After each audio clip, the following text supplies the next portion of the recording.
Electric cars are all very worthy, but by and large they tend to lack any kind of want one factor. Here's one though that you might really covet, the Honda E. Because it's very small and doesn't go particularly far on a single charge, it's very much an urban town runabout. But what a cool one to have. Almost everything about this car is different, including the way it's been engineered. Drive is from the back, not from the front. There's a DC electric motor, not an AC one, and it sits under the boot floor, not under the bonnet. Even the wheels are of a contrary design. The rims are staggered in width, like they are on Honda's NSX supercar. They're half an inch narrower at the front than at the rear. And in keeping with that, there is the kind of perfect dynamic 50-50 weight distribution, which is normally foreign to most other EVs. All of this we think you'll like, even the curious electric motor placement, which decimates boot space but makes possible a tiny London taxi-like 4.3 metre turning radius. The differentiation point that we think you'll be less happy with is Honda's decision to go against the grain when it comes to battery size and not to prioritise here the thing that most EV customers do prioritise, driving range. You can't give a car like this a heavy all-steel structure and a resulting 1.5 tonne curb weight and then give it a little 35.5 kilowatt hour battery and expect it to go very far on a single charge, and it doesn't. The official WLTP figure is up to 137 miles, but in the real world, well, you get sweaty palms just trying to reach 3 figures. Still, there are lots of compensations: light, quick steering, great cornering body control, a brilliantly supple quality of ride thanks to the all-independent suspension, and the novelty of Honda's side mirror camera system, which replaces the conventional door mirrors with 6-inch colour screens that sit at either end of the dash. Switch out of the normal drive mode into the alternative sport setting, which further decimates the range, and there's an appropriate bit of zip to go with all this, especially up to 30 miles an hour, and particularly if you choose this top advanced variant with its 154 PS electric motor, and that makes 60 in 8.3 seconds. That's 7/10 faster than the base spec version, which uses the same motor in detuned 136 PS form. And the battery's tiny size means it's quick to charge too. Think 4.1 hours from a 6.6 kilowatt home or public AC charger, or just 31 minutes for 80% replenishment from a CCS2 50 kilowatt DC fast charger. With a typical electricity tariff, you'd be paying around 4p per mile to run this electric model, and that's around 2.5 to 6 times cheaper than an equivalent car with a petrol or diesel engine. Lots to like then.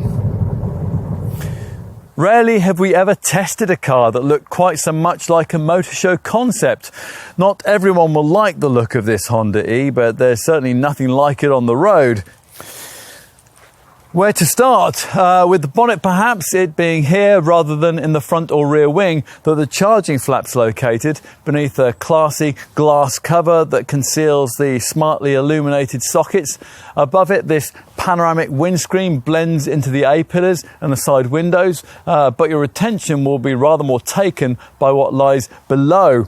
Black panels with unique concave profiles. They're one of this car's defining style motifs, particularly here at the front end, where this feature is flanked by cute circular front headlights, which designer Ken Sahara says help to define the human face of the car, emphasizing its simple, clean design. The shaping is one of the two things that pay homage to the model with which Honda pioneered its presence in the small car segment, the 1972 era Civic.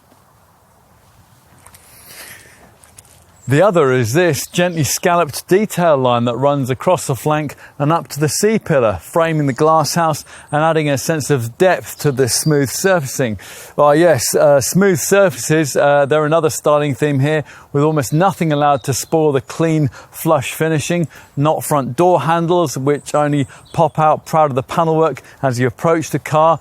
No roof edge rain gutters, the aerodynamics doesn't require them. You don't even get door mirrors mirrors. These have been replaced by a clever side mirror camera system working via tiny lenses housed in these little brackets attached where the mirrors would normally be. Now they eliminate the need for channel lines to divert airflow and rainwater away from the sides of the car. The stuff you can't see deserves equal recognition.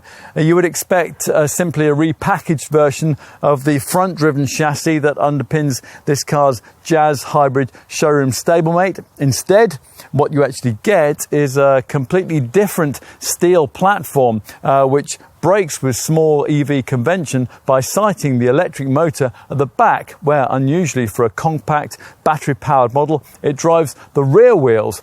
More conventionally, the power electronics and the onboard charger sit at the front, and the lithium-ion battery pack sits beneath the cabin floor, the main determinant in creating the portly curb weight of at least 1,513 kilos. And if you thought there was lots to talk about outside, wait until you take a seat in the cabin.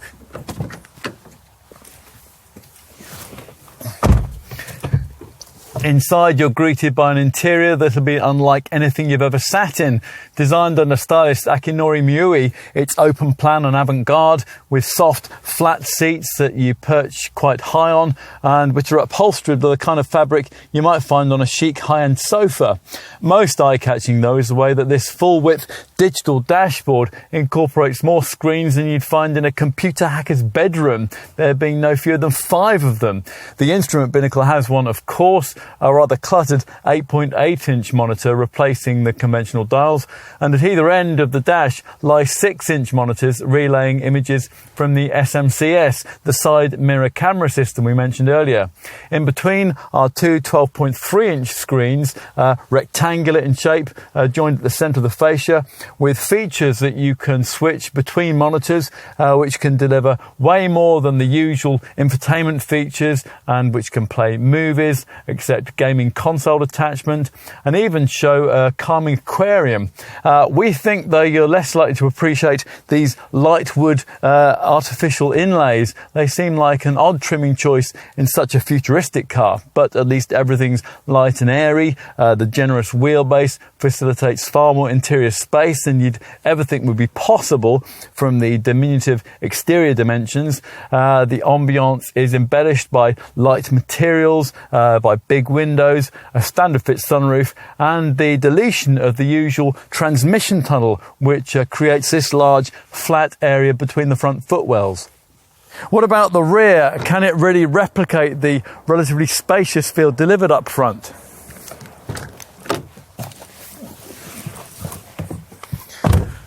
To some extent, yes. This sofa-like seating actually looks like a sofa here, although not a particularly inviting one, more the kind of thing you'd find in a student's loft apartment. Because of the battery pack beneath the floor, this bench can't do anything clever like it can in this model's Jazz showroom stablemate, where the base lifts up cinema seat style. It is also disappointing that you can only seat 2 back here, particularly as the virtual absence of a central transmission tunnel means that space for a third person would be possible at a pinch if a belt had been provided for them.